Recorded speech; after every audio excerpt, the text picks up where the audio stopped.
आधुनिक सरकारें संवैधानिक होती हैं, जिसका मतलब है कि उनके कामकाज का आधार संविधान होता है।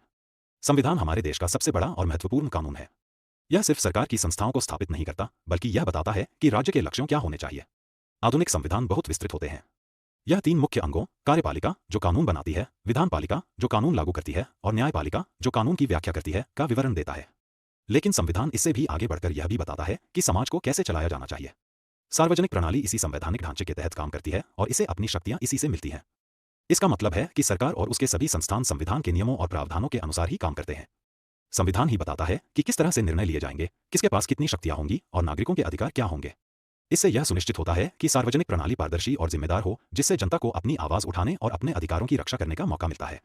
इसी ढांचे के जरिए सरकार जनता की जरूरतों को समझती है और उनके हित में काम करती है। हालांकि कई बार यह देखा गया है कि कानून और संविधान जिस ढांचे में काम करते हैं, वह हमेशा वास्तविकता को सही तरीके से नहीं दिखाता। कभी कभी नियम और कानून तो होते हैं, लेकिन उनके पालन में कमी होती है या फिर उन पर सही तरीके से अमल नहीं किया जाता। इससे जनता के सामने कई समस्याएं आ सकती हैं। जैसे कुछ मामलों में अधिकारों का उल्लंघन होता है या लोग अपने हक के लिए सही तरीके से लड़ नहीं पाते। इसलिए यह जरूरी है कि हम इस ढांचे के भीतर वास्तविकता को समझें और उसे सुधारने के लिए काम करें, ताकि संविधान का असली उद्देश्य यानी सभी नागरिकों के लिए समानता और न्याय सुनिश्चित करना पूरा हो सके। इसलिए यह बहुत जरूरी है कि हम समझें कि सार्वजनिक प्रणाली कैसे काम करती है। हमें उन संवैधानिक प्रावधानों को भी जानना चाहिए जो विभिन्न आयोगों और प्राधिकरणों से जुड़े हैं, ताकि हम उनके कामकाज को समझ सकें।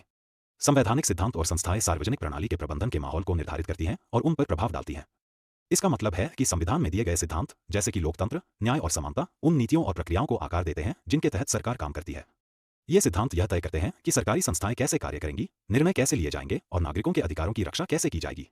इसके अलावा जब संस्थाएं, जैसे कि आयोग या न्यायालय, अपने कार्य करती हैं, तो वे भी इन सिद्धांतों के आधार पर कार्य करती हैं, जिससे सार्वजनिक प्रणाली में पारदर्शिता और जवाबदेही बनी रहती है।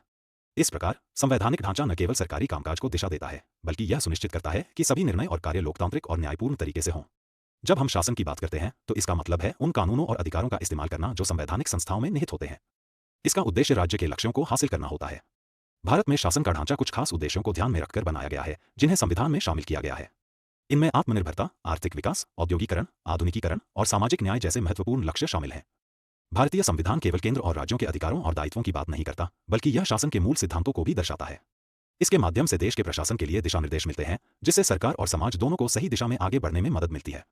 संविधान एक ऐसा दस्तावेज है जो न केवल सरकार के कामकाज को नियमबद्ध करता है, बल्कि यह हमें यह भी बताता है कि हमें किस तरह से समाज में बदलाव लाना है और सभी के लिए समान अवसर कैसे सुनिश्चित करना है।